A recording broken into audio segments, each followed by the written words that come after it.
I signed the contract with hands that wouldn't stop shaking. $4,500 a month to clean a mansion in Westridge Heights. Westridge Heights was a gated pocket tucked into the Palisades, high enough to watch Manhattan glitter on clear nights, and close enough that dawn drives to campus felt almost sane. The pen felt heavy, like I was signing away more than just my time. The woman across from me, Miss Castillo, watched with dark eyes that missed nothing. She was somewhere in her 50s, dressed in a charcoal suit that screamed old money and older secrets. Her silver-streaked hair pulled back so tight it must have hurt. "You understand the terms, Miss Reed?" Her accent wrapped around each word with careful precision. "Discretion is paramount in this household. What you see, what you hear, stays within these walls." I nodded, thinking of the hospital bills stacked on my kitchen counter. $180,000. That's what cancer treatment cost, when insurance decided your mother wasn't worth saving. That's what I still owed, even though she'd been dead for 6 months. "I understand." "Good. You'll start Monday. 7 in the morning, sharp." That had been 2 weeks ago. 2 weeks of polishing marble floors that reflected my anxious face back at me. 2 weeks of dusting artwork worth more than I'd earn in a lifetime. 2 weeks of trying to be invisible in a house where cameras watched from every corner and men with guns stood at every entrance. The mansion itself was beautiful in a cold, untouchable way. 3 stories of stone and glass, surrounded by grounds that seemed to stretch forever.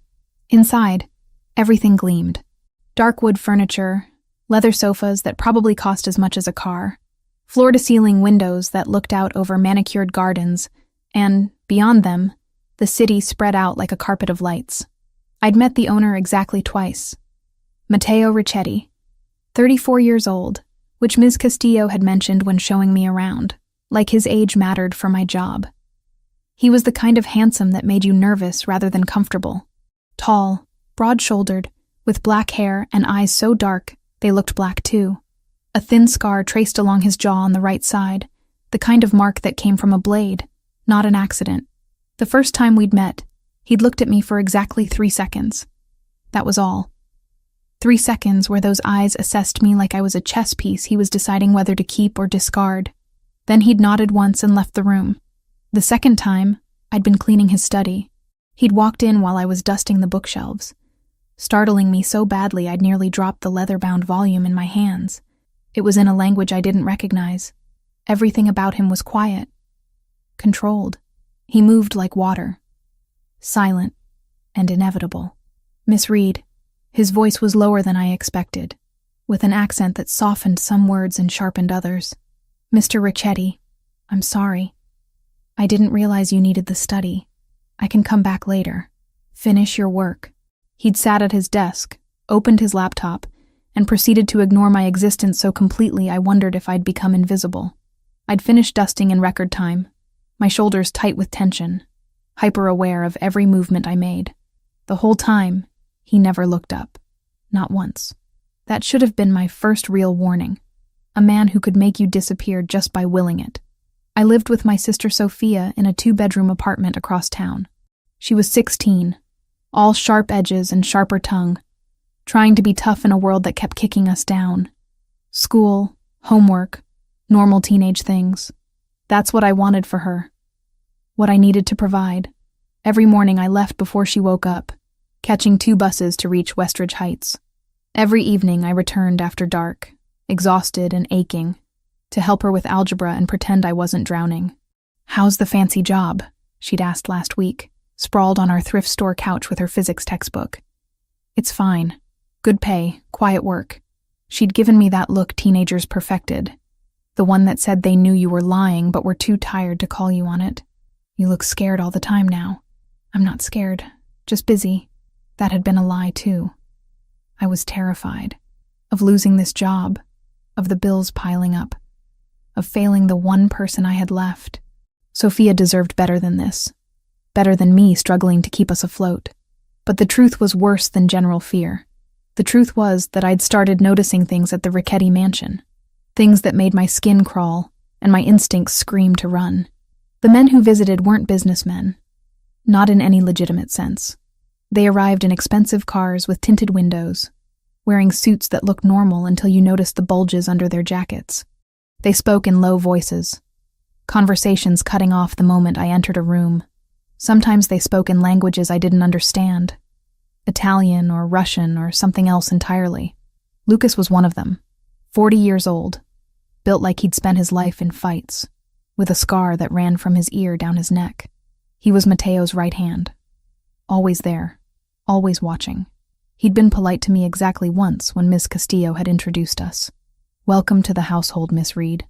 You need anything, you let me know." After that, he'd treated me like furniture. Useful, forgettable, replaceable. Then came the night that changed everything. It was my 11th day on the job. I'd stayed late because the dinner service had run long, important guests who'd left the dining room a disaster. By the time I finished cleaning, it was past 10. The house felt different at night. Shadows deeper and sounds sharper. I was heading toward the service entrance when I heard voices from the back gardens. Angry voices, one pleading. Against every instinct screaming at me to keep walking, I moved toward the kitchen window that overlooked the grounds. The garden lights were off, but the moon was full and bright. I could see them clearly. 4 men standing in a loose circle. 3 I recognized as security, though calling them that felt like a sick joke. The 4th was on his knees, hands bound behind his back. Mateo stood in front of the kneeling man, calm as if he were discussing the weather. Lucas beside him, one hand resting casually on his hip, too casually, the kind of casual that hid a weapon. The kneeling man was speaking in Russian, words tumbling over each other, desperate and thick with fear. I didn't need to understand the language to know he was begging for his life. Mateo said something back. Just a few words, quiet and final. Then he pulled a gun from inside his jacket. I should have looked away, should have run, should have done anything except stand there frozen, watching through the window as Mateo raised the weapon. The sound was muffled by the glass, but still unmistakable. A sharp crack that seemed to echo in my bones. The man crumpled. Nothing but dead weight hitting the ground. My hand flew to my mouth, smothering the gasp trying to escape. My whole body shook. This wasn't some crime show on TV. This was real. Blood spreading dark across the grass. A man dead in the garden of the house where I worked. Mateo holstered his gun, said something to Lucas. They were already moving, efficient and practiced, when Mateo turned, looked directly at the kitchen window, directly at me. Our eyes met across the distance. Even in the moonlight, I could see the calculating look on his face. He knew. He knew I'd seen everything. I stumbled backward, nearly tripping over my own feet, grabbed my bag from the staff room with shaking hands, and fled through the service entrance. Didn't stop moving until I was 3 blocks away, standing at the bus stop in the dark, trying to remember how to breathe. He knew I'd witnessed a murder. He knew exactly who I was, where I lived, probably everything about me. And he'd let me leave anyway. That night, I didn't sleep. Stared at the ceiling of my bedroom, listening to Sophia's quiet breathing from across the hall, wondering what I'd gotten us into, wondering if I'd wake up to find men at our door, wondering if leaving the mansion had been the last mistake I'd ever make. But morning came. No men. No consequences. Just my alarm going off at 5:30 and the suffocating realization that I had to go back. Because what choice did I have? Quit? And explain why? Go to the police and tell them what I'd seen? That felt like a faster way to end up dead. Besides, I had no proof. No evidence except my word against a man who clearly had enough power and money to make problems disappear. Including me. So I went back, caught my 2 buses, walked through the gates that suddenly felt like they were closing behind me instead of opening ahead. Ms. Castillo greeted me the same as always, gave me the day's task list, didn't mention anything being wrong. The next 3 days were torture. Every time a door opened, I flinched. Every time someone walked into a room I was cleaning, my heart raced. I waited for Mateo to call me into his study and tell me I knew too much. Waited for Lucas to corner me in a hallway. Waited for the other shoe to drop. It never did. Mateo continued to ignore my existence. Passed me in hallways without acknowledgement. Sat at breakfast while I served coffee and acted like I wasn't there. The only difference was that sometimes I'd catch him watching me. quick glances when he thought I wouldn't notice. Assessment in those dark eyes. He was deciding what to do with me. I knew that with absolute certainty. By the end of the second week, a new terror had settled in my chest, cold and permanent. I couldn't quit. Couldn't explain to Sophia why we suddenly had no income. Couldn't risk him thinking I was running to the authorities. But I couldn't keep working here either. Trapped in the house of a murderer, waiting for him to decide I was a liability. That's when the idea came to me. Desperate, maybe stupid, but the only way out I could see. I had to make him fire me. If I was incompetent, useless, more trouble than I was worth, maybe he'd just let me go, cut his losses. It wasn't like housekeepers were hard to replace. I'd be beneath his notice, too insignificant to bother eliminating. So in my third week, I started making mistakes. Nothing huge at first. Forgot to dust the second-floor library. Left streaks on the windows in the east wing. Overcooked the vegetables at dinner. Ms. Castillo noticed immediately, called me into her office with a disappointed frown. "Your work has been excellent until now, Miss Reed. Is something wrong?" "No, ma'am. I'm sorry. I've been tired. It won't happen again." But it did. The next day, I broke a vase while dusting. Nothing priceless, just expensive. Maybe $800 worth of pottery shattered across marble floors. I apologized profusely, offered to have it deducted from my pay. Ms. Castillo's lips thinned. "This is becoming a pattern." "I know. I'm so sorry." Through it all, Mateo said nothing. Didn't react when Ms. Castillo surely reported my failures. Didn't comment when I burned the toast at breakfast. Something so simple a child could manage it. Just sat there reading his newspaper, sipping his coffee, while I fumbled my way through tasks I'd been doing perfectly 2 weeks ago. But I caught those looks again. The brief glances, dark eyes tracking my movements. And this time, I saw something new in them. Amusement. He knew exactly what I was doing. By my 4th week at the Richetti mansion, I'd moved from subtle mistakes to blatant disasters. The careful incompetence wasn't working. Mateo hadn't fired me. Hadn't even reprimanded me directly. Just those knowing looks that made my skin crawl, like he was enjoying some private joke at my expense. So I decided to force his hand. One catastrophic day that would make keeping me on staff impossible. It started at breakfast. Mateo sat at the head of the dining table with 3 associates, all dressed in dark suits that probably cost more than my car. They were deep in conversation, switching between English and Italian, voices low and serious. I recognized Lucas among them, his scarred neck visible above his collar. I carried the coffee pot with deliberately unsteady hands. Approached Mateo's chair, tilted the pot just slightly too far. Hot coffee splashed across his crisp white shirt, spreading in a dark stain across his chest and shoulder. The conversation stopped instantly. All 4 men turned to stare at me. "I'm so sorry," I gasped, grabbing napkins and making it worse by pressing them against the stain. "I don't know what happened. I'm so clumsy today." Mateo caught my wrist. His grip was firm but didn't hurt, his dark eyes meeting mine with an expression I couldn't read. For 3 heartbeats, nobody moved. Then he released me. "It's fine, Miss Reed." His voice was calm, almost gentle. "Accidents happen." He stood, excused himself to change, and left the room without another word. The other men watched him go, then returned to their conversation like nothing had occurred. Lucas glanced at me once, something almost like pity crossing his face before he looked away. Ms. Castillo found me in the kitchen 10 minutes later, her expression stormy. "That shirt was custom-made Italian silk. Do you understand what you've done?" "Yes, ma'am. I'm sorry. It won't happen again." It better not. But she didn't fire me. Didn't even threaten to. Just turned on her heel and left. 2 hours later, I executed phase 2. Mateo needed to leave for an important meeting downtown.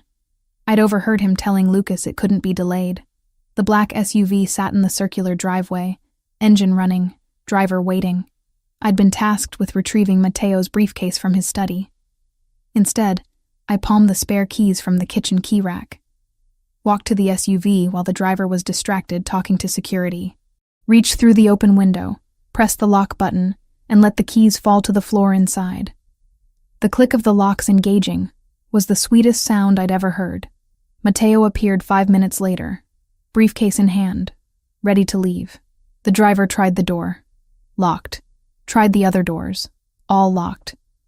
The keys visible through the window, mocking us. Who locked the vehicle? The driver's face had gone pale. I think I did. I stepped forward, wringing my hands. I was cleaning the interior earlier and must have hit the button by accident when I got out. I'm so sorry. I didn't realize. Matteo stood perfectly still, watching me. That same calculating look, like he was solving an equation in his head. Then he pulled out his phone, made a call, and arranged for another car. The whole time, his eyes never left my face. 30-minute delay now. Lucas muttered to him. I'm aware. They left in a different vehicle. I waited for the axe to fall, for Ms. Castillo to storm out and fire me on the spot. But the afternoon passed in tense silence. No consequences, no confrontation. Just the weight of what I'd done settling in my stomach like lead. That evening, Matteo was hosting dinner for 6 associates. Important people, from the way the house staff had been preparing all day. I'd been assigned to help serve. The dining room gleamed. Crystal glasses caught the chandelier light, sending rainbows across the white tablecloth. The first course went smoothly. The second course? Fine. Then came dessert. I'd spent an hour that afternoon in the kitchen, helping prepare the elaborate chocolate torte, when the chef stepped away to check on something. I switched the containers of sugar and salt. Simple. Devastating. The first guest to taste it made a face, setting down his fork immediately. The second did the same. By the third, everyone had stopped eating, confusion and disgust rippling around the table. Is something wrong with the dessert? Ms. Castillo appeared from nowhere, her professional mask slipping into alarm. One of the guests, a heavy-set man with a thick accent, pushed his plate away. This is inedible. What kind of establishment are you running here? Matteo tasted his own serving. Set down his fork with deliberate care. His jaw tightened, the only sign of anger. But when he looked up at me, something dark and knowing flickered in his eyes. My apologies, gentlemen. Kitchen error. We'll have fresh dessert sent up from the bakery in town. Please have more wine while we wait. He stood, gestured to me. Miss Reed, a word in my study. Now. My heart dropped into my shoes. This was it. I'd finally pushed too far. I followed him down the hallway, acutely aware of Lucas trailing behind us like a shadow. The study door closed behind us with a soft click that sounded like a cell locking. Outside, storm clouds had been gathering all day. Now rain began to fall, light at first, then building to a downpour that hammered against the windows. I'd left several upstairs windows open earlier, deliberately creating more work and chaos. Now my clothes were damp from running around trying to close them all, hair sticking to my face, probably looking as desperate as I felt. Matteo moved to the window, standing with his back to me, hands in his pockets. On his desk sat a crystal tumbler of amber liquid. Scotch, probably. The kind that cost more than my weekly salary. Do you think I'm stupid, Miss Reed? The question hung in the air like a blade. I opened my mouth, closed it. What could I possibly say? He turned to face me. In the dim light of the study, with lightning flashing behind him, he looked dangerous. Not in the way he'd looked in the garden with a gun in his hand. This was different. More controlled. More terrifying. The vase you broke 3 days ago. He continued, his voice soft and deadly. You have a degree in veterinary science, which requires steady hands and precision. Yet suddenly you're clumsy with a simple ceramic vase. I said nothing. The burned toast, the forgotten dusting, the streaked windows, all within days of each other after 2 weeks of flawless work. He took a step closer. This morning's coffee incident. Interesting timing, right as we were discussing sensitive business. The locked car. We were already running late for a meeting that cost me a significant deal because of the delay. Another step. I backed up until the desk pressed against my spine. And tonight's dessert. His voice dropped even lower. Salt instead of sugar. Such a simple mistake for someone who's been cooking for herself, and a younger sister for years. He knew about Sophia. Of course he knew. He probably knew everything. I can explain. Don't insult my intelligence with lies. He was close enough now that I could smell his cologne. Something expensive and woodsy. You've been trying to get fired. Systematically. Desperately. The question is why. Thunder rolled overhead. Rain lashed the windows. I was trapped between his body and the desk, with nowhere to run and no more lies left. You saw something. It wasn't a question. 2 weeks ago. The gardens. You witnessed something that scared you badly enough to sabotage your own employment rather than simply quit. My breath came short and fast. He knew. Of course he knew. He'd seen me at the window that night. I don't want any trouble, I whispered. I just want to leave. Forget everything. Pretend I never saw anything. And you think I can allow that? He tilted his head, studying me like I was a puzzle he was solving. You think I can let you walk out of here with knowledge that could destroy everything I've built? Either you're very naive or very desperate. Both, I admitted. Because what did it matter now? I'm both. I need this job. I need the money. But I can't work here knowing what I know. So I tried to make you fire me. That way, it's not my choice. It's not suspicious. I just couldn't do the job. That's all. Clever. He reached past me, picked up the tumbler of scotch, took a slow sip. Foolish, but clever. You understand the situation you're in, yes? You're a witness to something that never happened. That body was found 3 towns over, the victim of a gang dispute. Official police reports will confirm this. But you could complicate things. Make noise. Draw attention. I won't. The words rushed out. I swear. I'll never tell anyone. I'll forget I ever saw anything. Forgive me if I don't trust your word alone. He set down the glass. Here's what's going to happen, Miss Reed. You're going to stop these ridiculous attempts at self-sabotage. You're going to work here properly for the next year minimum. In exchange, I'm going to do something for you. I stared at him, confused. You have medical debt. $180,000 from your mother's cancer treatment. Collections agencies have been calling you weekly. You're 2 months behind on rent for that apartment you share with your 16-year-old sister, Sophia. She goes to Lincoln High School, walks home every day at 3:15, stops at the corner store for a soda and candy twice a week. My blood turned to ice. He knew where Sophia went to school, knew her schedule. Don't. My voice cracked. Please. She has nothing to do with this, which is why nothing will happen to her. His tone softened slightly. I'm not a monster, Hannah. I don't hurt children, but I need you to understand the stakes here. You stay. You work. You keep your mouth shut. In exchange, those medical debts disappear. Completely. Paid in full within the week. Your rent gets current. Your salary increases to $6,500 a month. Sophia gets extra security walking to and from school, whether she notices it or not. I couldn't breathe, couldn't think. Why would you do that? Because it's cheaper than eliminating a problem. He said it so casually, like he was discussing the weather. Because loyalty bought is often more reliable than loyalty coerced. And because despite your attempt to sabotage yourself, you're actually quite good at your job when you're not actively trying to fail at it. He moved away, giving me space to breathe again. Returned to the window, watching the storm. $180,000 in debt. Gone. Stable income. Your sister safe and provided for. All you have to do is clean my house and forget you ever looked out a window on a Tuesday night. He glanced back at me. Seems like a fair trade. It wasn't a trade. It was a cage. A beautiful, well-paid cage, but still a cage. And he'd just told me he knew exactly where my sister was at any given time. If I refuse, then you leave tonight with nothing. The debt remains. Sophia remains vulnerable. And I take my chances that you're too afraid of the consequences to talk. He turned fully to face me. But we both know you won't refuse. You came here desperate for money to protect your sister. That hasn't changed. The only difference now is that I'm offering you more than you could have hoped for. He was right. I hated that he was right. One more thing. His voice dropped to something dark and final. If you betray my trust, if you speak to anyone about what you've seen or what you know, the consequences won't fall on you. Do you understand what I'm saying? Sophia. He was talking about Sophia.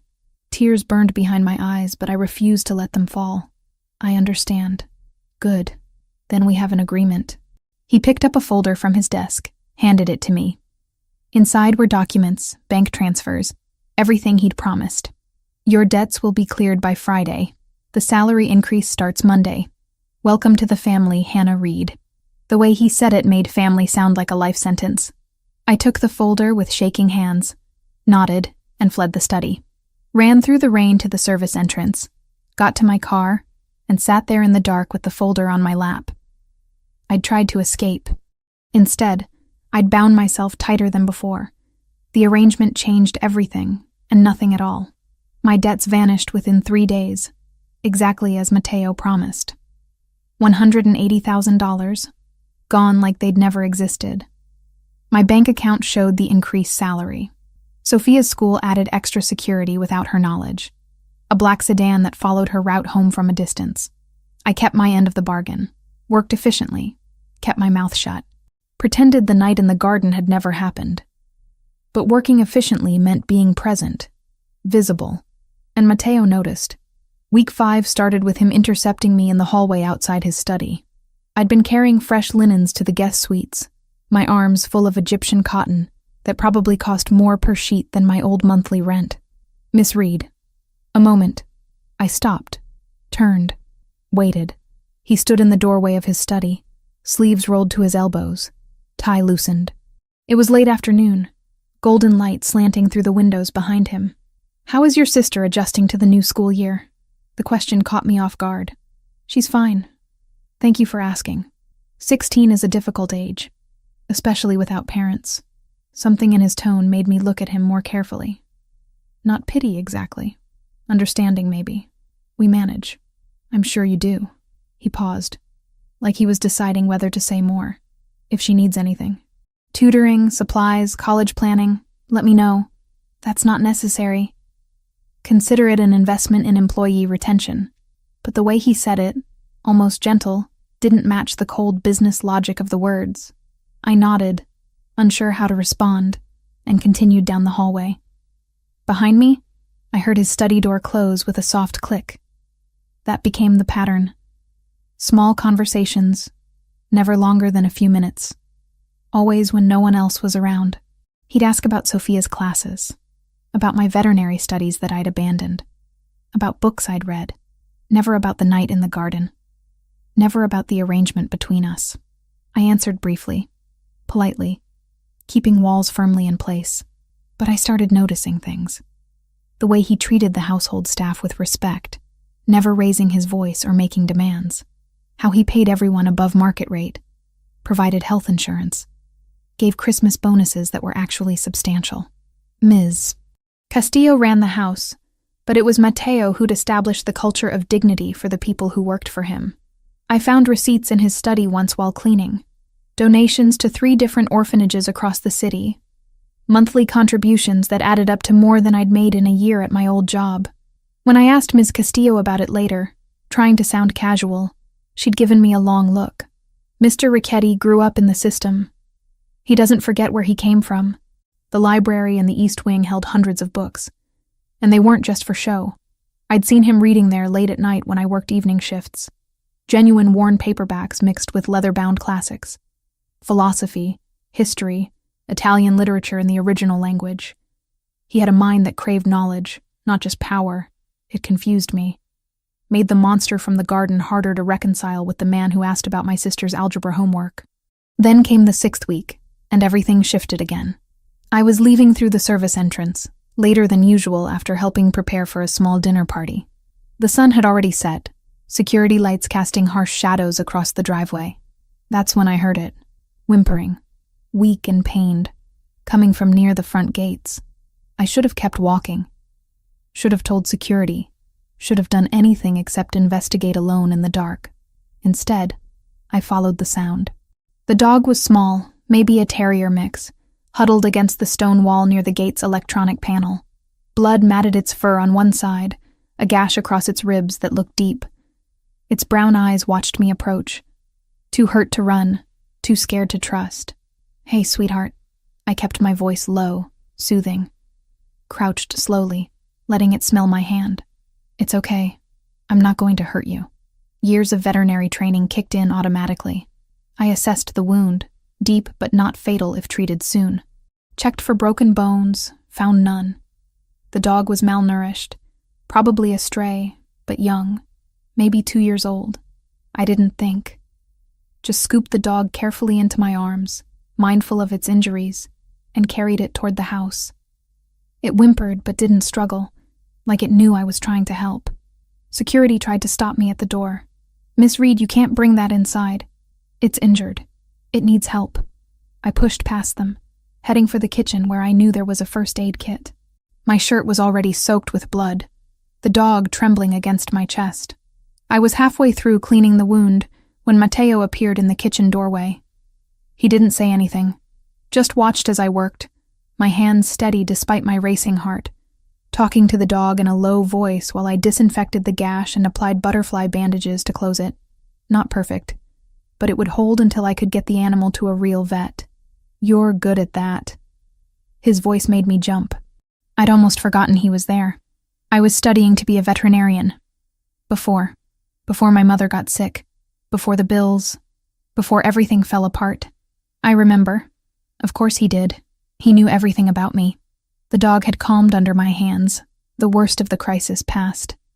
It looked up at me with those trusting brown eyes, tail giving a weak wag. It needs proper veterinary care. Antibiotics, stitches probably. I can take it to a clinic tomorrow. Keep it here. I looked up at him, surprised. "What?" "The dog. Keep it here. I'll have Lucas arrange for a vet to come to the property tomorrow morning. Set up a space in the mudroom for now." He moved closer, studying the animal with genuine interest. "What will you call it?" I hadn't thought that far ahead. "Dodger. Because it probably dodged death tonight." The corner of his mouth lifted slightly. Not quite a smile, but close. "Appropriate. I'll have supplies delivered as well. Food, bed, toys. Whatever it needs." "You don't have to." "I want to." He met my eyes directly. "You came alive just now. Actually passionate about something for the first time since you started working here. That's worth keeping around." Heat crept up my neck.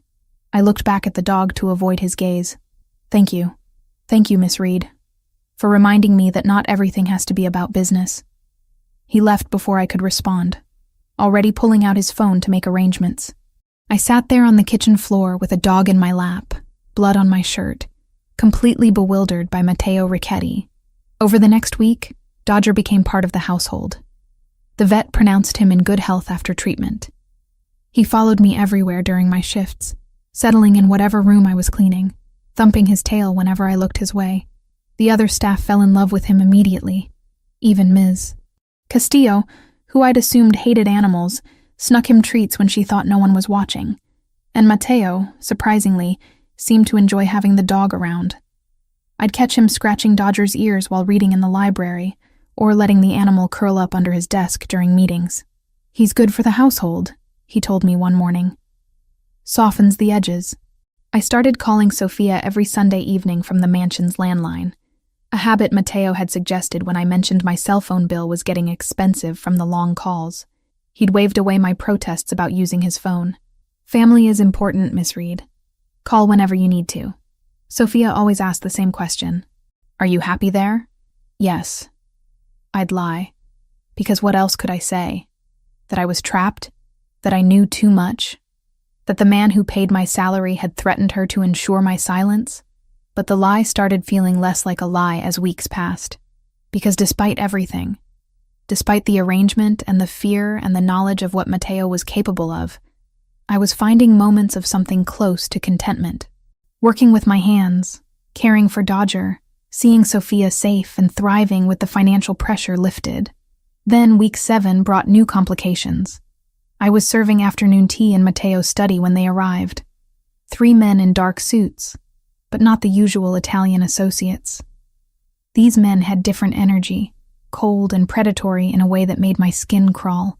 They spoke in Russian, which I didn't understand, but the tension in the room was unmistakable. Matteo's posture changed the moment they entered. Shoulders back, jaw tight, every line of his body radiating controlled threat. Lucas stood by the door like a guard dog, one hand resting casually near his concealed weapon. I set down the tea service quickly, trying to be invisible, when one of the Russians spoke to Matteo in English. Sergio Valentasi sends his regards. He's very interested in your territory. My territory is not for sale. Everything is for sale, Mr. Ricchetti. It's just a question of price. The man's smile didn't reach his eyes. Sergio is prepared to be very generous. Tell Sergio that if he wants this territory, he'll have to take it. And that won't end well for him. The temperature in the room dropped 10 degrees. I finished pouring tea and retreated as fast as professionally possible, heart hammering. Behind me, I heard the Russian laugh, low and threatening. We'll see about that. That night, Matteo called a meeting with all his senior people. I wasn't supposed to hear it, but I was cleaning the hallway outside the conference room when raised voices carried through the door. The Yakuza backing Sergio changes everything, Lucas was saying. We can't fight them both. We don't have a choice. Matteo's voice was steel. If we show weakness now, we're finished. Increase security at all properties. Double the guards. I want everyone on high alert. What about the people in the house? Staff, I mean. A pause. Keep them safe. They're not part of this war. I moved away before they could catch me listening, but the weight of what I'd heard followed me home that night. War was coming, and I was standing right in the middle of the battlefield. The mansion transformed into a fortress over the next 2 weeks. More guards patrolled the grounds, their presence constant and unsettling. Cameras multiplied like eyes, watching every corner. The household staff moved through their duties with new tension, aware that something dangerous was brewing beyond the gates. Matteo held more meetings behind closed doors, voices raised in Italian and English, arguments about strategy and territory. Lucas was always at his side, hand never far from the weapon under his jacket. The other men who visited had that same quality, predatory and alert, ready for violence at any moment.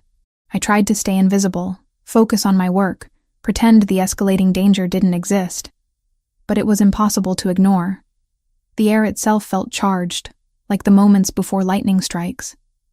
Sophia called more frequently now, worried because she'd seen news reports about gang violence in the city, bodies found in abandoned buildings, shootings outside nightclubs, territorial disputes turning bloody. "Are you safe where you work?" she asked one evening, her voice tight with concern. "I'm fine. The neighborhood here is really secure. You don't need to worry about me.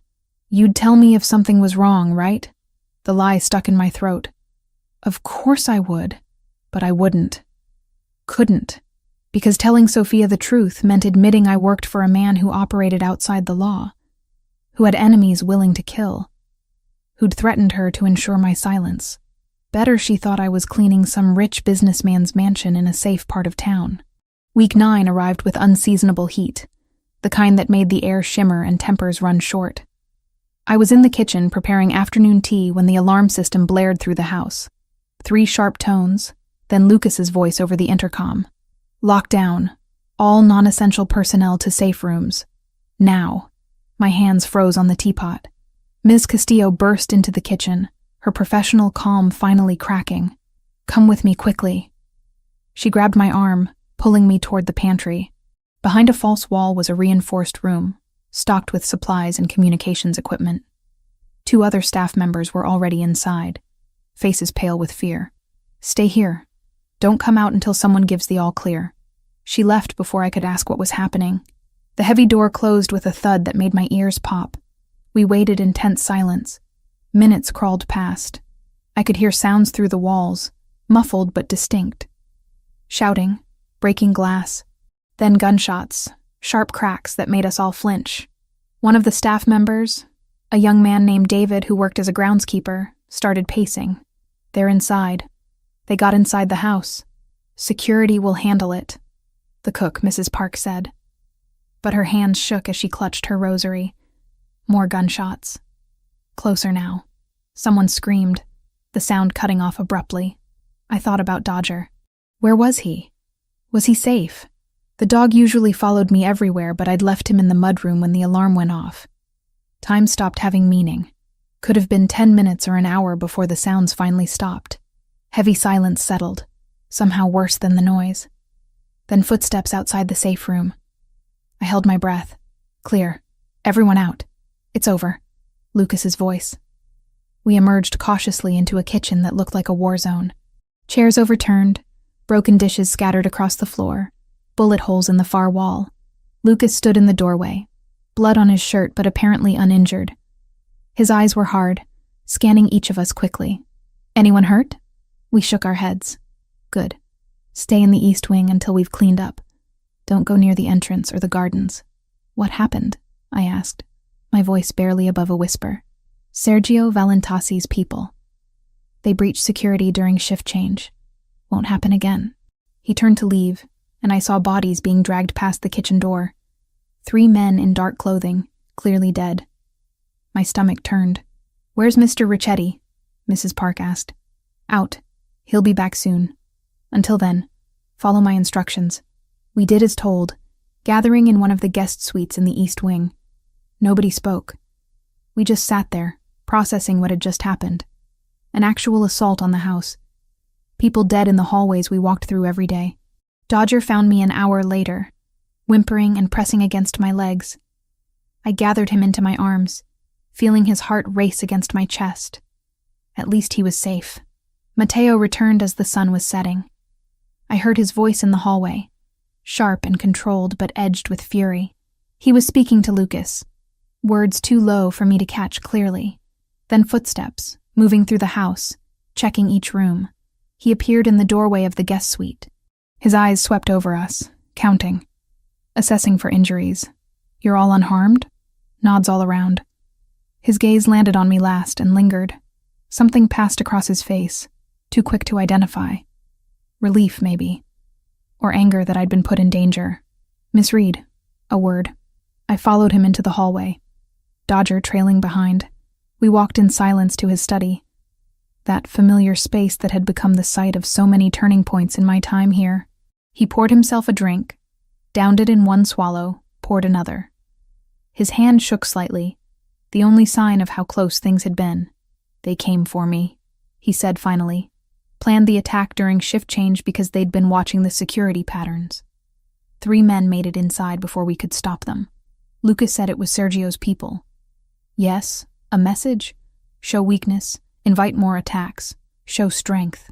He trailed off, jaw tight. They're all dead now. The ones who came here and the cell that gave the order. I should have been horrified. Part of me was.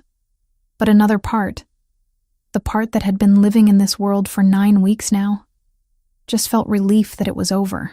You could have been killed. He continued, setting down his glass to face me fully. You and the others. Because of me. Because I brought this war to my own home. It's not your fault. It is. He moved closer, and I saw genuine guilt in his eyes.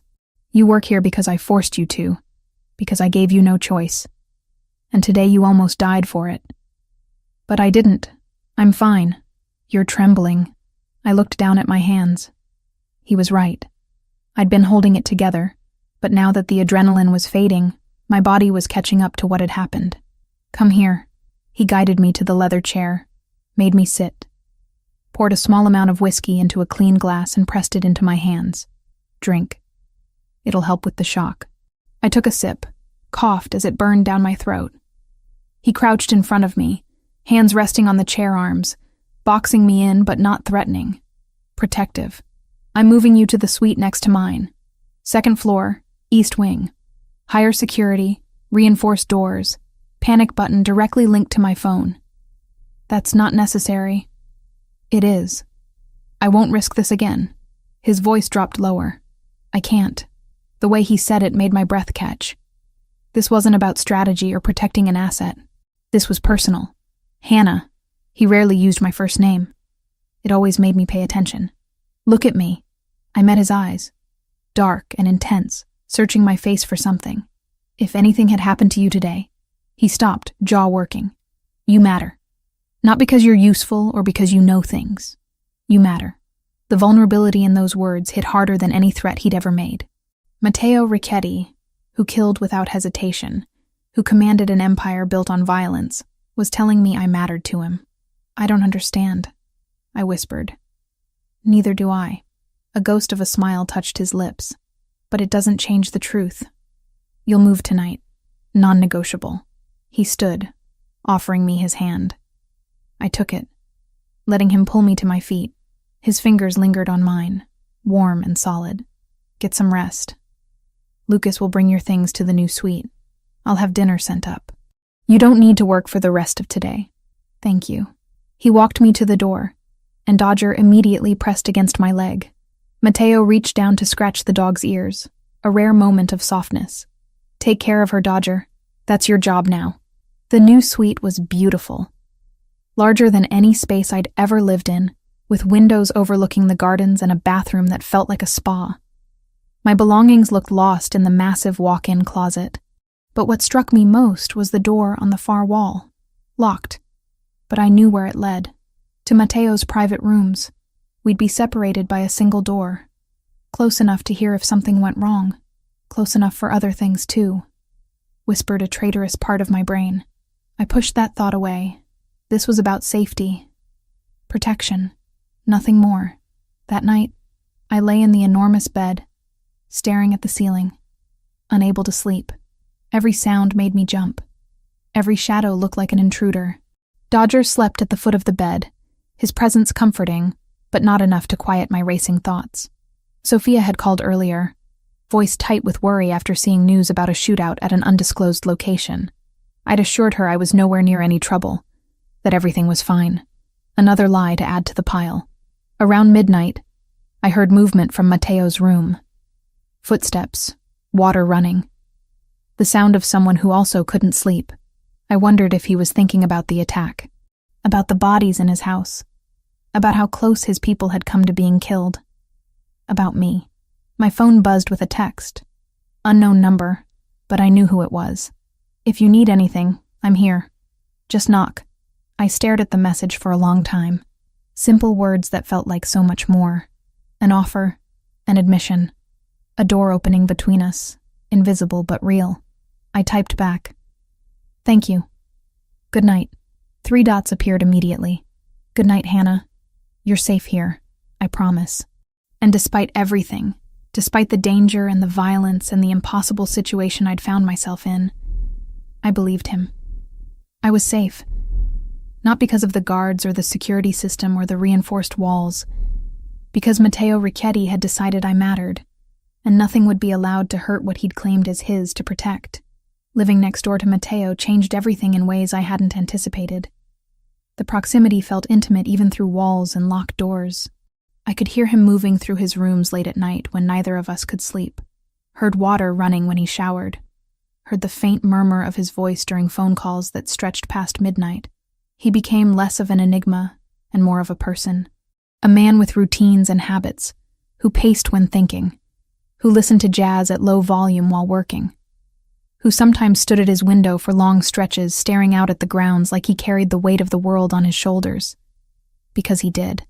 I saw it in the lines around his eyes that deepened after difficult meetings, in the tension that settled across his shoulders when Lucas brought bad news, in the way his jaw would tighten when discussing territorial disputes that had no good solutions. Week 11 brought a string of problems that tested even Mateo's legendary control. A shipment intercepted, 2 safe houses compromised, increasing pressure from rivals sensing weakness after the attack on the mansion. I watched him handle it all with ruthless efficiency, making decisions that probably cost lives, but kept his people protected. One evening I brought him dinner in his study, because he'd been locked in meetings all day, and Ms. Castillo was worried he hadn't eaten. He looked up when I entered, surprise flickering across his features. You didn't have to do this. You need to eat. I set the tray on the corner of his desk, careful not to disturb the documents spread across the surface. Even Mafia bosses require food occasionally. A ghost of a smile touched his lips. Is that what you think I am? A Mafia boss? Isn't that what you are? He leaned back in his chair, studying me with those dark, unreadable eyes. It's more complicated than that. But yes, in the ways that matter, I suppose that's accurate. Then eat your dinner, Mr. Ricchetti. You're no good to anyone if you collapse from exhaustion. Matteo, he corrected softly. When it's just us, call me Matteo. The use of his first name felt dangerous. like crossing a line I couldn't uncross. But I nodded anyway. Matteo, then. Eat. He did, and I started to leave, but his voice stopped me. Stay. If you're not needed elsewhere, I could use the company. So I stayed. Sat in the chair across from his desk while he ate, and we talked about nothing important. Books we'd read, places we'd never been, Sophia's progress in school, safe topics that danced around everything real between us. But there was comfort in it, a strange domestic peace in that moment that felt stolen from some other, simpler life. That became our pattern. Late evenings when the house was quiet, he'd knock softly on our connecting door. I'd join him in his study, or we'd sit on the balcony off his room, watching the city lights and talking until exhaustion finally drove us to our separate beds. We never touched, never crossed that invisible line. But the air between us grew heavy with everything we weren't saying. Then came the nightmare. Week 11, night 3. I woke gasping, tangled in sheets soaked with sweat. In my dream, I'd been back in the kitchen during the attack. But this time the invaders had gotten to me before Lucas arrived. Rough hands grabbing, pulling. The flash of a knife. Pain exploding across my ribs. Sophia's screams in the distance as they dragged me away. I couldn't breathe. Couldn't separate dream from reality.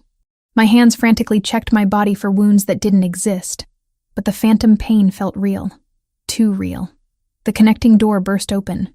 Matteo appeared with a gun in his hand, face hard and alert. He scanned the room in seconds, weapon trained on empty shadows, before his gaze locked on me huddled in bed. Hannah. He lowered the gun, set it carefully on the dresser. What happened? Nightmare. My voice came out broken. Just a nightmare. I'm sorry. I didn't mean to wake you. Don't apologize. He moved to the bed, sat on the edge carefully. The attack. You were dreaming about the attack. I nodded, still shaking. Dodger had jumped up beside me, pressing his warm body against mine. But even that wasn't enough to stop the tremors. Matteo reached out slowly, giving me time to pull away. When I didn't, his hand settled on my shoulder, warm and grounding. You're safe. They're gone. I made sure of it. I know. Logically, I know. But in the dream, I trailed off, unable to articulate the terror that still clung to me like a second skin. The mind doesn't always listen to logic. His thumb moved in small circles against my shoulder, the touch soothing. I still have nightmares about my father's death. 22 years later, and sometimes I wake up certain I'm still 12 years old, watching him bleed out on our kitchen floor. The confession shocked me into stillness. Matteo never spoke about his past. Not really. Just vague allusions to difficult beginnings. You were there when it happened? I found him after school. 2 bullets to the chest, 1 to the head. Professional hit, they said. Revenge for some deal gone wrong. His voice stayed steady, but his eyes darkened with old pain. I sat with him until he stopped breathing, held his hand while his blood soaked into my uniform. Matteo. I didn't know what to say. What words could possibly address that kind of trauma? My uncle Giuseppe took me in afterward. He was the one who introduced me to this life. Said I had a gift for strategy and violence.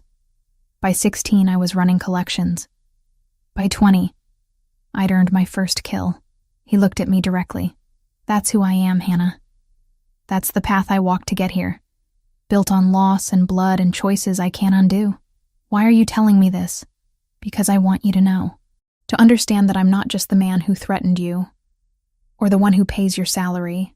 I'm also the 12-year-old boy who lost everything and decided to become powerful enough that nothing could hurt me again. I reached up, covered his hand with mine. I lost my parents too. Sophia was 11, terrified and grieving. And suddenly I was responsible for everything. Had to drop out of veterinary school, take 3 jobs, figure out how to be parent and sibling and provider all at once. You were too young for that burden. So were you, for yours. Something passed between us in that moment. Recognition. Understanding. 2 people shaped by loss, doing whatever necessary to protect what remained. I'm afraid, I admitted quietly, not just of the danger or the violence. I'm afraid of this. Of feeling something for you when everything about this situation is wrong. when caring about you could destroy everything I've tried to build for Sophia. And I'm afraid, he said, voice dropping lower, that I've already fallen so far that losing you would break something in me I didn't know could still break. Then he was kissing me. Or I was kissing him. Later, I couldn't remember who moved first. Only that suddenly his mouth was on mine, and years of loneliness and fear and desperate want crashed together in that contact. His hand cupped my face, thumb brushing my cheekbone with unexpected tenderness. I gripped his shirt, pulling him closer, drowning in the taste of him and the heat of his skin and the way he kissed like he was trying to memorize every second. It was intense and desperate and perfect, months of tension finally exploding between us. Until reality crashed back in and I remembered Sophia, remembered the war brewing outside these walls, remembered that caring for Matteo meant becoming a target, a weakness, a liability. I pulled back, breathing hard. We can't. His forehead rested against mine, breath matching my ragged rhythm. I know. If something happens to you in this war with Sergio, I won't survive it. Not after... I couldn't finish the sentence. After losing everyone else I'd ever loved. Nothing will happen to me. You can't promise that. I forced myself to pull further away, putting physical distance between us. And worse, if this relationship puts Sophia in more danger, if it makes her a target because of me, I'd never forgive myself. Or you. His jaw tightened, pain flashing in his eyes. But he nodded. You're right. I don't like it, but you're right. I care about you. The admission cost me something to make. More than I should. More than is safe. But I can't let that cloud my judgment about what's best for my sister. I understand. He stood, moved toward the connecting door, then paused. For what it's worth, Hannah, you're not just someone I want. You're someone I'd choose. Equal, partner. The only person who makes this life feel like it means something beyond survival. When you're ready, if you're ever ready, I'll be here. He left, door closing softly behind him. I sat in my bed, fingers touching my lips where I could still feel his kiss, wondering how I'd found the strength to say no when every part of me had screamed yes. The following week, Sophia finally visited on a Saturday afternoon. I'd been putting it off, making excuses about schedules and homework, but Matteo had insisted. She should see where you work, know that you're safe and well cared for. Otherwise, she'll imagine the worst. So Sophia came, eyes wide as Lucas drove her through the gates in one of the black SUVs. I met her at the entrance, pulling her into a hug that lasted longer than necessary. This place is insane, she whispered. Is that gold on the doorframe? Gold leaf. And yes, it's excessive. Come on, I'll show you around. We toured the public areas, Sophia's running commentary a mix of awe and sarcasm that made me laugh for the first time in days. She loved the library, spent 20 minutes just running her fingers along the book spines. Adored Dodger on sight, sitting on the floor to let him crawl into her lap. You seem happy here, she said carefully as we sat in the garden. Different than before. Less stressed. The pay is good, the work is stable. And Mr. Ricchetti is... I searched for words that wouldn't reveal too much. He's been very generous. Mr. Ricchetti. She said it like she was testing the name. That's your boss, the one who pays for my school.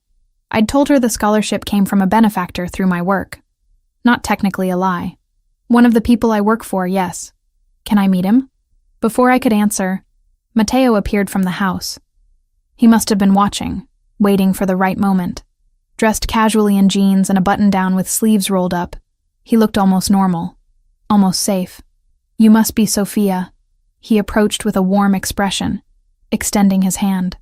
I've heard wonderful things about you. I'm Matteo. Sophia shook his hand, studying him with the same assessing look she gave everyone. Protective of me, always. Thank you for helping my sister. And for the school thing. Your sister works very hard. The assistance is well deserved. He glanced at me, then back to Sophia. She speaks about you constantly. How intelligent you are. How well you're doing in your classes. She's very proud of you. Something in Sophia's expression softened. She worries too much. That's what sisters do. He smiled genuinely. I never had siblings, but I imagine it's impossible not to worry about people you love. They talked for another 10 minutes, about school and her interest in engineering and whether she'd applied to any summer programs yet. Matteo was charming without being overbearing, respectful without being distant. He treated her like an intelligent young adult rather than a child, and I could see Sophia responding to that, her initial wariness melting into tentative liking. When she went inside to use the bathroom, Matteo turned to me. "She's remarkable. You've done an incredible job with her. She did most of the work herself. I just tried not to screw it up too badly. Hannah." He waited until I met his eyes. "About what I said that first night. The threat regarding Sophia. I need you to know that was me trying to control a situation through fear. It's what I know, what I'm good at. But I would never, under any circumstances, harm her. Even if you betrayed me tomorrow, even if you went to the police, even if you destroyed everything I've built, she would remain untouched. You have my word." The apology was so unexpected, so genuine, that I felt tears prick my eyes. "Thank you. That means more than you know. She's innocent, a child." That line is one I don't cross, Hannah, not ever. When Sophia emerged, she gave me a meaningful look. "He's hot, just saying." "Sophia?" "What? I'm 16, not blind." She grinned. "But also, he's nice. I like him. As your boss, I mean. He seems to really care about the people who work for him." We spent another hour at the mansion before Lucas drove Sophia home. I watched the SUV disappear down the driveway, a strange ache in my chest. That night, Matteo knocked on our connecting door. When I opened it, he leaned against the frame. "She gave me her approval, in case you were wondering." "How did you know?" "She told me before leaving. Said you deserved someone who treated you right, and that I seemed like I might be capable of that. Then she threatened very seriously to make my life hell if I hurt you." I laughed despite myself. "That sounds like Sophia. I promised her I would try my best not to hurt you, though I suspect I already have, in many ways. You saved us too. The debts, the security, the opportunity. It's complicated, but it's not all bad." He studied my face for a long moment. "One day this war will be over. Sergio will be dealt with, the territory secured, things will stabilize. When that day comes, if you're willing, I'd like to try this properly. Court you like you deserve. Not boss and employee, not captor and captive, just Matteo and Hannah. Would you give me that chance?" My heart hammered against my ribs. This was a promise, a commitment to something beyond our current circumstance. "Ask me again when the war is over. When Sophia is safe and you're not sleeping with a gun under your pillow. Ask me then, and we'll see." He smiled, slow and genuine. "That's not a no. It's not a yes either, but it's hope. I'll take it." He left me standing there, watching him retreat to his room, wondering how I'd gone from wanting to be fired to hoping for a future with the most dangerous man I'd ever met. The call came at 2 a.m. I heard Matteo's phone ring through the wall, heard his voice go cold and hard, then silence, heavy, ominous silence. 5 minutes later, he knocked on our connecting door. When I opened it, his face told me everything had changed. "Sergio has Lucas's second-in-command, Antonio. They're demanding I meet them at the old warehouse district tomorrow night." State and federal investigators cycled through with counsel present, questions clipped and professional. Nobody grand stood, nobody threatened me. They were building a case, not a spectacle. My stomach dropped. "It's a trap, obviously." He ran a hand through his hair, tension radiating from every line of his body. "But if I don't go, they'll execute Antonio on camera and send it to every family in the region. Show that I abandon my people. It'll start a feeding frenzy. Every rival thinking I'm weak, vulnerable. So you're going to walk into an ambush. I'm going prepared. Lucas is assembling the team now. We'll have contingencies, backup plans, escape routes." His jaw tightened. "But yes, there's a strong chance I won't come back from this." The words hit me like a physical blow. I'd been living in denial, pretending the danger existed somewhere distant. abstract. But this was real. Tomorrow night, Matteo might die. There has to be another way. There isn't. He stepped closer, cupped my face with both hands. I need you to listen carefully. In my study, there's a safe behind the painting of the harbor. The code is Sophia's birthday.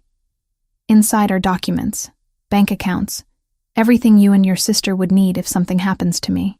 Lucas knows to ensure you're protected, but I wanted you to know where everything is. Stop. Tears burned behind my eyes. Stop talking like you're already dead. I'm being practical.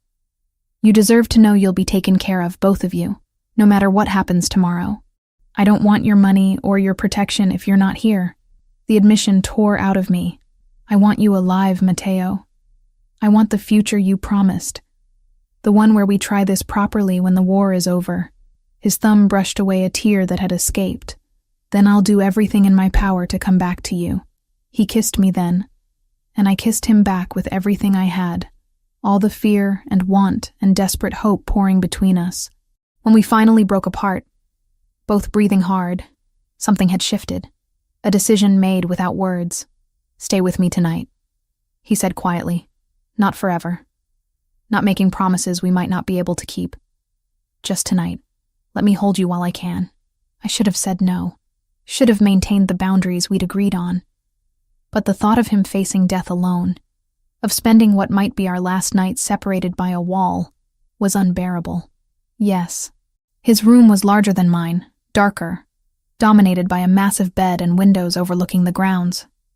He locked the door behind us, a habitual security measure, then turned to face me. If you want to change your mind, I kissed him to shut him up, pouring 3 months of tension and longing into it. His arms came around me immediately, pulling me close, and suddenly we were stumbling toward the bed, frantic and tender, desperate and careful, making love like we were trying to memorize each other against the possibility of never having this chance again. Afterward, we lay tangled together, my head on his chest, his heartbeat steady under my ear. His fingers traced patterns on my shoulder blade, while I traced the scars on his ribs. Tell me something, I whispered. Something true that you've never told anyone. He was quiet for so long I thought he wouldn't answer. Then, I'm tired. So deeply tired of the violence and the strategy, and having to be ruthless every moment of every day. Sometimes I imagine what it would be like to just be Matteo. Not the boss, not the heir to Giuseppe's legacy. Just a man who reads books and cares about the woman in his bed and doesn't have to calculate the consequences of showing weakness. You could be. When this is over, step back, let someone else lead. It doesn't work that way. I can make things better for the people who depend on me. More humane, less cruel, but I can never fully walk away, not without risking everything I've built, everyone I'm responsible for. His arm tightened around me. But with you, in moments like this, I get to remember who I might have been in a different life. I lifted my head to look at him. Promise me you'll be smart tomorrow. Not brave, not heroic, just smart and careful and focused on survival. I promise. He kissed my forehead, my nose, my lips. I have too much to come home to now. We made love again as dawn approached, slower this time, savoring every touch and kiss. When I finally drifted into uneasy sleep, wrapped in his arms, I tried not to think about how this might be the last time.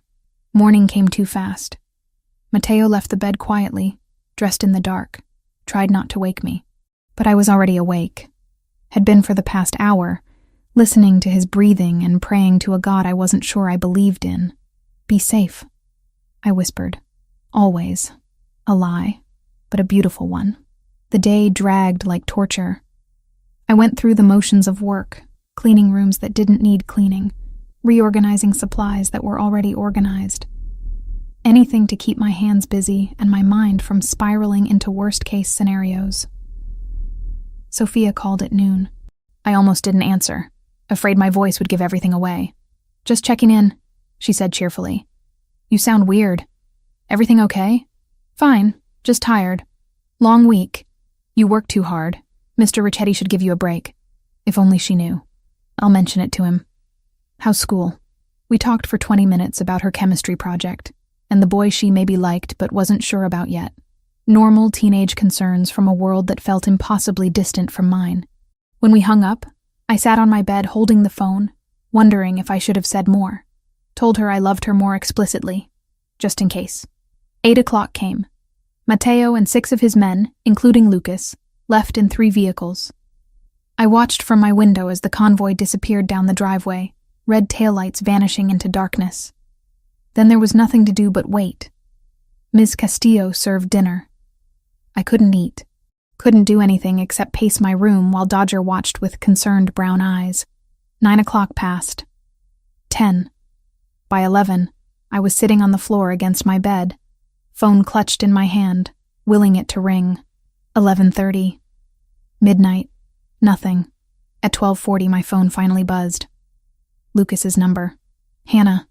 His voice was strained, breathing labored. It went bad. Really bad. We're coming back, but I need you to be ready. Boss is hurt. I'm hurt. We need medical supplies standing by. How hurt? Just be ready. 5 minutes out. He disconnected before I could ask more. I bolted from my room, ran down to Ms. Castillo's quarters, pounded on her door until she answered in her nightgown, eyes sharp despite the late hour. They're coming back injured. We need the emergency medical kit, clean towels, everything. She didn't waste time with questions. Within 2 minutes, we had supplies spread across the kitchen table. I was trying to remember my emergency care training from veterinary school when I heard the vehicles roar up the driveway. 3 had left. 1 returned. I ran outside. The SUV doors were already opening. Lucas stumbled out, blood soaking his left side, but staying upright through sheer determination. Then Matteo emerged from the driver's side, moving stiffly, his own shirt dark with blood. Antonio? Ms. Castillo asked quietly. Matteo shook his head. They'd lost him. Lucas needs medical attention immediately, Matteo said, voice rough. Bullet went through his shoulder, possible internal damage. Ambulance. Can't risk it. Too many questions. We have a doctor on call, but he's 40 minutes away. Matteo looked at me. Hannah, you have medical training. Can you stabilize him until help arrives? I'd trained on animals, not humans. But anatomy was anatomy, and a sucking chest wound was a sucking chest wound regardless of species. Get him inside. Now. They half-carried Lucas to the kitchen, laid him on the table we'd just cleared. His face had gone gray, breathing shallow and rapid. Classic signs of shock. My hands moved on autopilot, everything I'd learned in school coming back. Applied pressure to the wound, checked for exit wound, found it. Through and through was better than bullet lodged inside. Packed both sides with gauze, created pressure bandages, elevated his legs to combat shock. Hannah. Lucas's voice was barely a whisper. Boss okay? I'm fine, Matteo said from beside me. But when I glanced at him, I saw blood seeping through his shirt at his left side. You're not fine. Sit down before you pass out. Lucas first. I can multitask. Sit. I used the voice that made Dodger obey immediately. To my shock, it worked on Matteo too. While monitoring Lucas's breathing and pulse, I had Matteo remove his shirt. Knife wound, deep but clean, along his ribs. Missed anything vital, but would need stitches. What happened? I asked while working, needing the distraction as much as the information. Ambush, like we expected, Matteo said through gritted teeth as I cleaned his wound. But bigger than anticipated. Sergio brought 15 men. We had 6. You're outnumbered and you still went. We had contingency plans. Explosives planted in the warehouse 2 days ago. Escape routes mapped. Backup positioned outside. His jaw tightened as I applied antiseptic. Antonio was already dead when we arrived. They'd executed him hours earlier. Just wanted us to walk into the trap. Lucas coughed, grimaced. Boss saved us. Turned the whole thing around. Not before you took a bullet for me, Matteo countered. That's my job. They fell silent. I finished bandaging Matteo's ribs, triple-checked Lucas's vitals. His breathing had stabilized slightly, color returning to his face. We might actually pull this off. The private doctor arrived 38 minutes later, took over Lucas's care with practiced efficiency. Matteo refused further treatment beyond the cleaning I'd already done, insisted on staying with Lucas until the doctor declared him stable. Finally, around 3 a.m, when Lucas was sleeping peacefully under sedation, and the doctor had left with instructions for care, Matteo found me sitting on the stairs outside the kitchen. Exhaustion had finally caught up with both of us. He sat beside me, our shoulders touching. "You saved his life tonight. The doctor said another 10 minutes and he would have bled out internally. I did what anyone with training would have done." "No." He turned to face me. "You stayed calm under pressure. Used skills you learned for animals on a human without hesitation. Put aside fear to do what needed to be done." His hand found mine. "You're remarkable, Hannah Reed. You came back." My voice broke. "You actually came back." "I promised you I would." I leaned against him, too tired for barriers or pretense. "What happened to Sergio?" "Dead, along with most of his people. The ones who survived are being questioned, but I don't expect them to know much. Sergio was always paranoid about information security." He paused. "It's over. The territorial dispute, the war, all of it. We won. At what cost?" "Too high. Always too high." He stood, offered me his hand. "Come on, we both need sleep." I let him lead me upstairs to his room. We collapsed onto the bed, fully clothed, too exhausted for anything except holding each other while the adrenaline finally faded. "Ask me again," I whispered into the darkness, "about trying this properly." His arms tightened around me. "When you're ready. When we've both had time to process everything that happened tonight. When it's not just adrenaline and relief talking. I'm ready now. Ask me tomorrow. If you still feel the same way after a full night's sleep and the crisis has passed, then I'll know it's real." "Fair enough." I closed my eyes, listening to his heartbeat, and let myself believe in tomorrow. Morning light filtered through the curtains, softer than it had any right to be after such a brutal night. I woke tangled with Matteo, his arm heavy across my waist, his breathing deep and steady. For a moment I just watched him sleep. The lines of tension that usually marked his face had smoothed, making him look younger, almost peaceful. Then reality crashed back. Lucas recovering downstairs. 3 men dead. Sergio eliminated along with most of his organization. The war was over, but the cost had been staggering. Matteo's eyes opened, finding mine immediately. "You're still here. Where else would I be? I thought maybe you'd wake up and realize last night was a mistake. That sleeping with your boss who happens to run a criminal empire probably wasn't your best decision." I traced the bandage covering his ribs, careful not to press too hard. My best decisions don't seem to work out well for me. Maybe it's time I tried something different. Over the next week, the mansion settled into a strange new normal.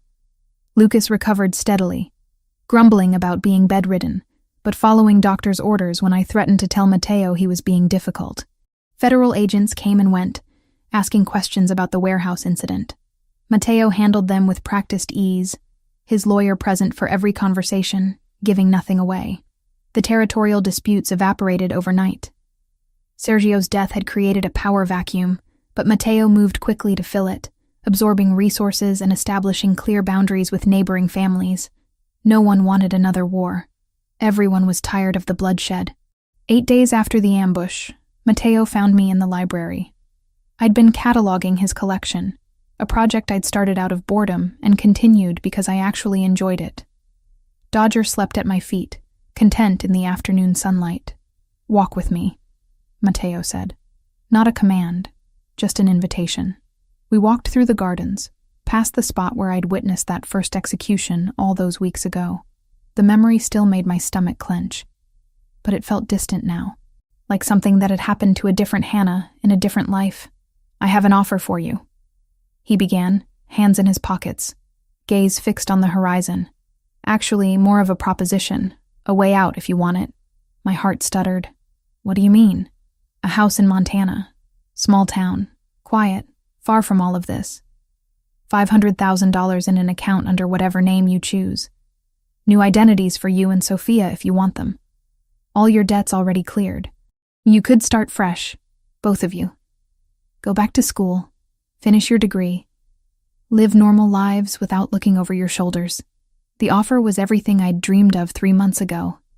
Freedom, safety, a clean break from the violence and danger.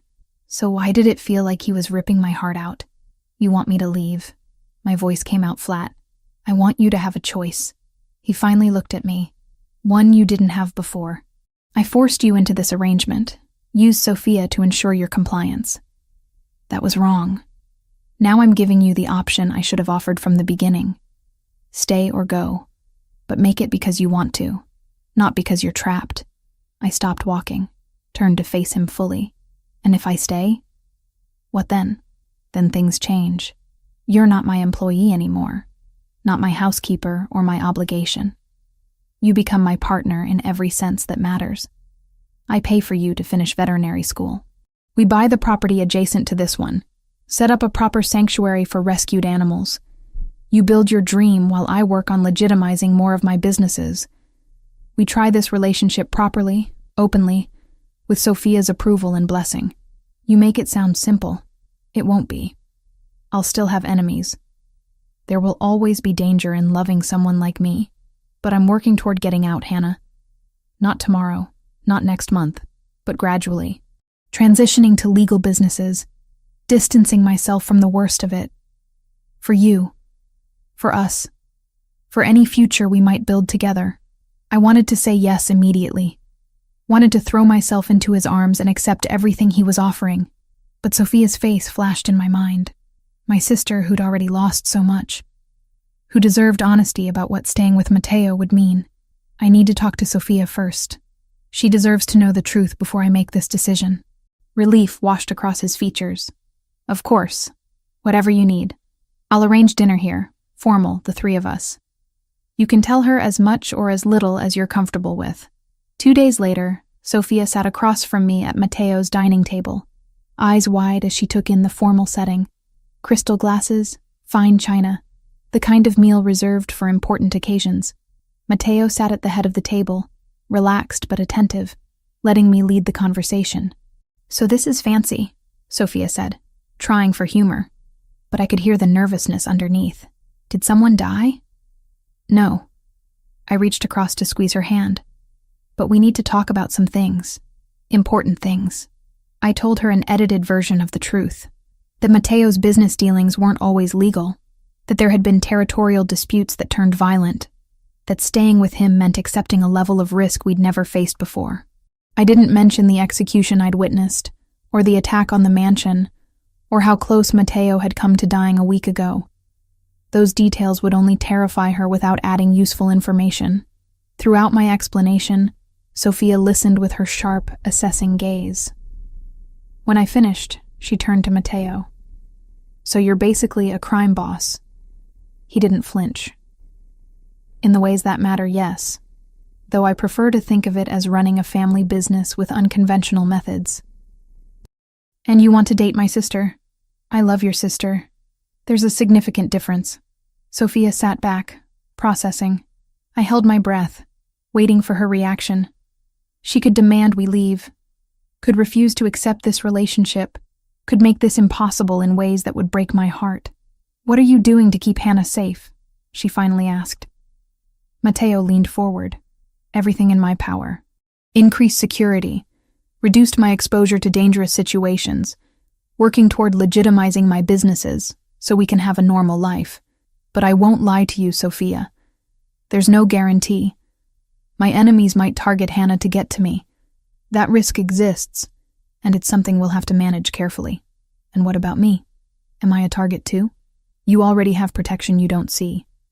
Men who follow you to and from school, watch your routes, ensure you're safe. I would never let harm come to you because of your connection to Hannah and me. You have my word on that. Sophia looked at me. You're really in love with him, aren't you? This isn't just about the money or feeling trapped. I love him, I admitted. The words feeling right despite everything. I know it's complicated and probably crazy. But yes, I want to stay. Want to build something with him. But only if you're okay with it. If you're not comfortable, we can take Matteo's offer and disappear to Montana. Start over somewhere safe. And you'd resent me forever for making you give this up. No, Hannah. She cut me off gently. You've been taking care of me since I was 11. Making sacrifices, working yourself to exhaustion, giving up your dreams so I could have mine. I see you now, with him. And you're different, lighter, happy in a way I haven't seen since before Mom and Dad died. She turned back to Matteo. If you hurt her, I will make it my life's mission to destroy you. I don't care how powerful you are or how many people you have. I'll find a way. Matteo's lips quirked. I believe you would. And for what it's worth, I have no intention of hurting her. She's the best thing that's happened to me in longer than I care to admit. Good. Sophia picked up her fork, apparently satisfied. Then I guess you're stuck with both of us. Fair warning, I'm planning to go to MIT for engineering, and that's not cheap. The tension broke as Matteo laughed, genuine and warm. I think we can manage that. That night, after Sophia had gone home with promises to visit next weekend, I found Matteo on his balcony. He pulled me against his chest, arms wrapping around my waist. So, that's it then, he said softly. You're staying. I'm staying. Partner, not employee. Equal in this relationship, even if our bank accounts never match.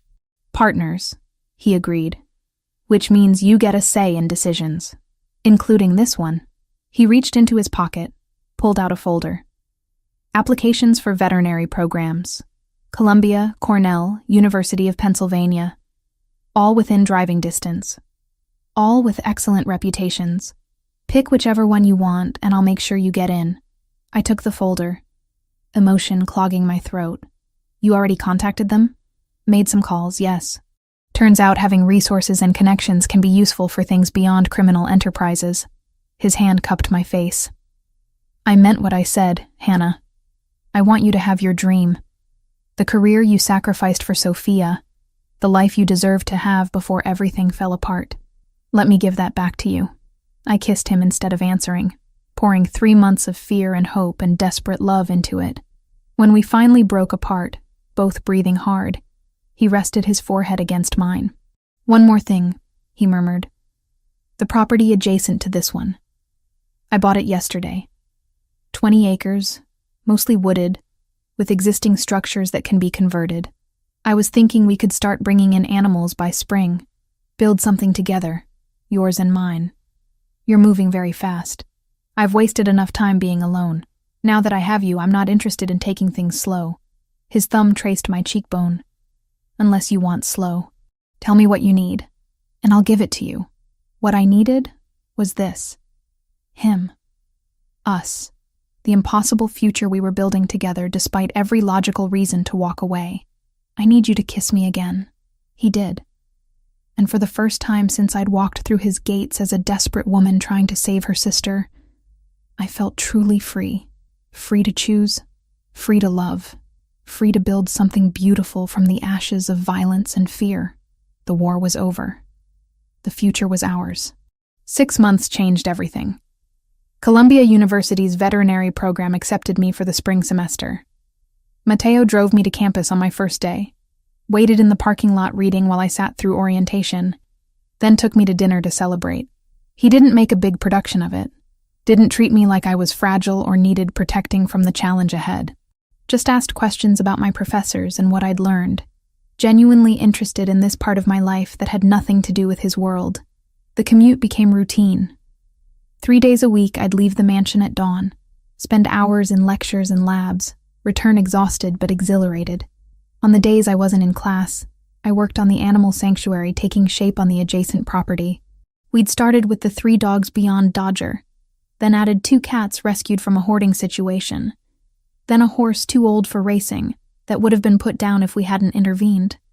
Matteo hired contractors to convert the existing barn into proper kennels and stalls, installed climate control and medical facilities that rivaled some actual veterinary clinics. When I protested the expense, he just kissed my forehead and said, "Consider it an investment in your future practice."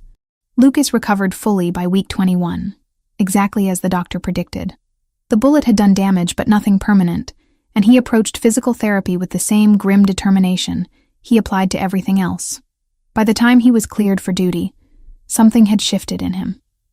He was still Matteo's right hand, still handled security and sensitive operations, but he'd also appointed himself unofficial guardian of Sophia and me.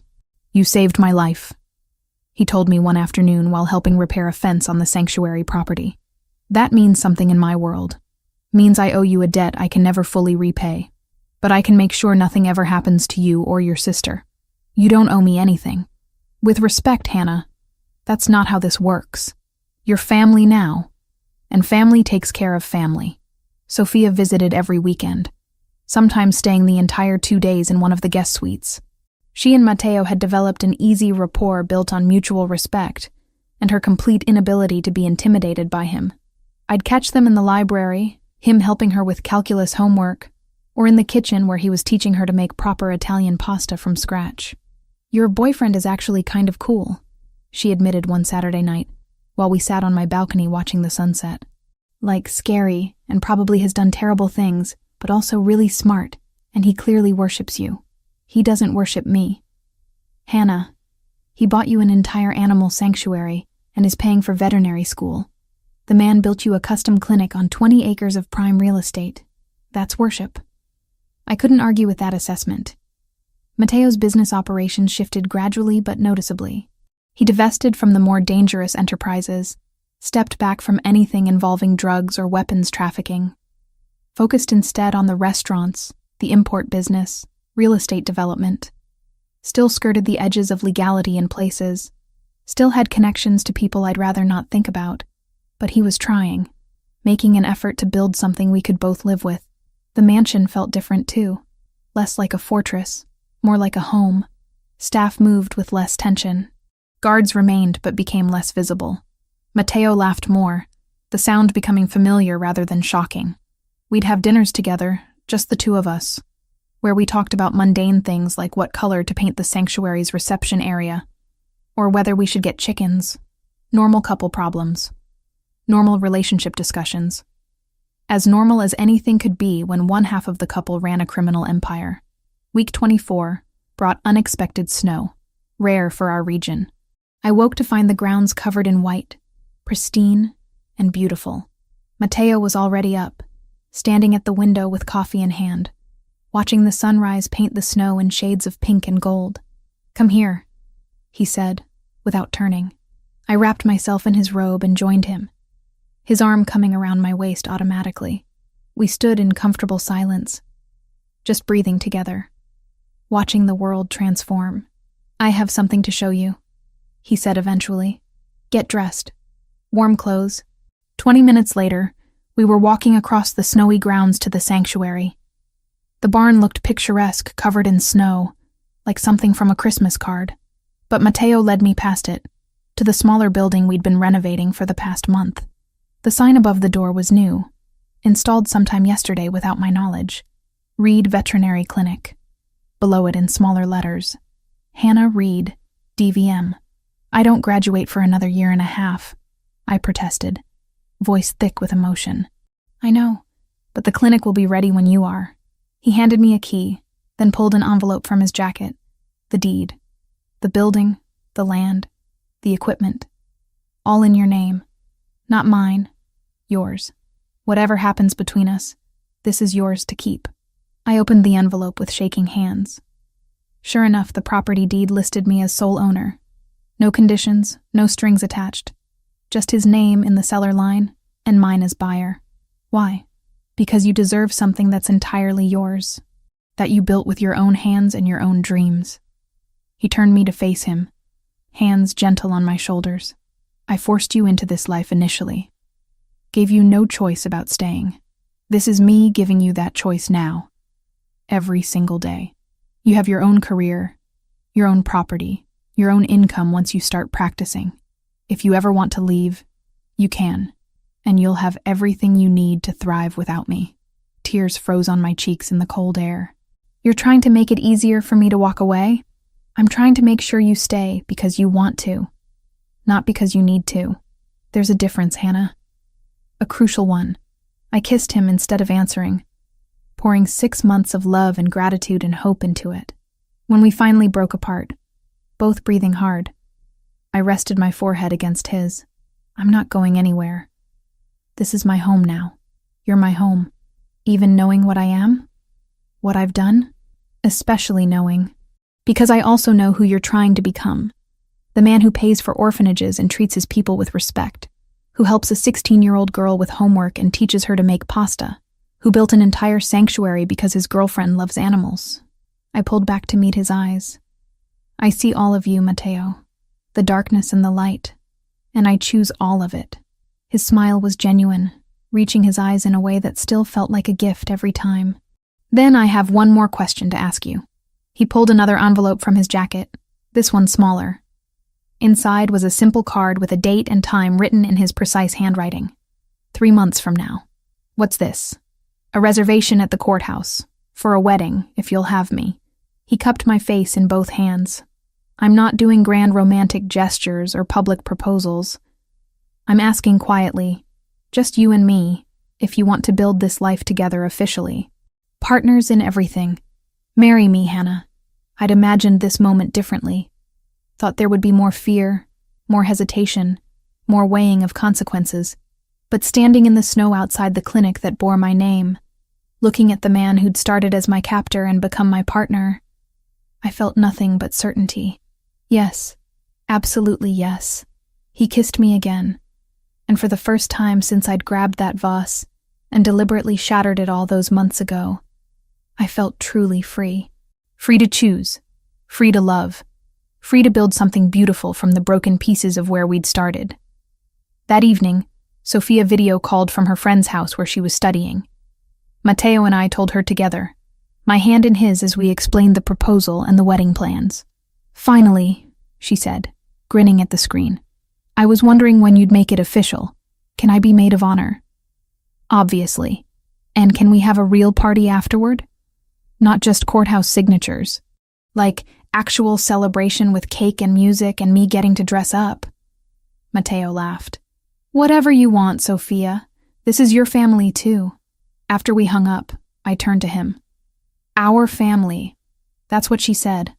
Our family. That's what we are. He pulled me into his lap, arms secure around my waist. You, me, Sophia, Lucas, even Dodger and all the animals you keep rescuing. We built this together from nothing, from fear and desperation and impossible circumstances. And somehow, we made it into something worth keeping. 3 months later, we stood in that courthouse with Sophia beside me and Lucas beside Matteo. The ceremony took 12 minutes. The judge who married us had no idea who Matteo was, what he did, the blood on his hands that no amount of legitimacy would ever fully wash clean. She just saw 2 people making promises to each other, building a future on hope and hard-won trust. The party afterward filled the mansion grounds with people from every part of our complicated lives. Staff who'd become friends. Business associates who'd become something like family. Sophia's classmates who thought they were just attending a really fancy wedding at a really nice house. The veterinary students who'd become my study group. All of them mixing together, creating something new from disparate pieces. I danced with Matteo under string lights in the garden, where I'd once witnessed him commit murder. The symbolism wasn't lost on either of us. No regrets? He asked, as we swayed to music drifting from the house. Only that it took me so long to stop trying to get fired. He laughed, the sound warm and genuine. Best failed sabotage attempt I've ever witnessed. Give me some credit.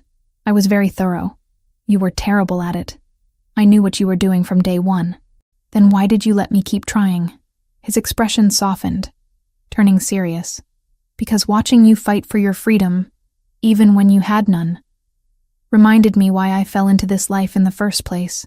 You don't give up. You don't surrender. You find a way forward no matter how impossible the odds. He pulled me closer. You made me want to be worthy of that kind of strength. You already were. You just needed someone to see it. We danced until the stars came out, until the guests began to leave, until it was just us and the future we'd chosen together.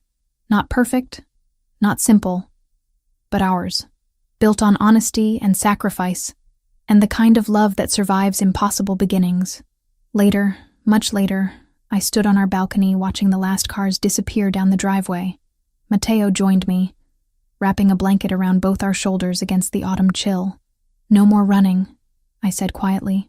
No more hiding. He agreed. And for the first time since I'd signed that contract months ago, I truly meant it. This was where I belonged. Where we both belonged. Together in the life we'd fought so hard to build from the ashes of where we'd started. The maid who'd tried to get fired on purpose had found something better than escape. She'd found home.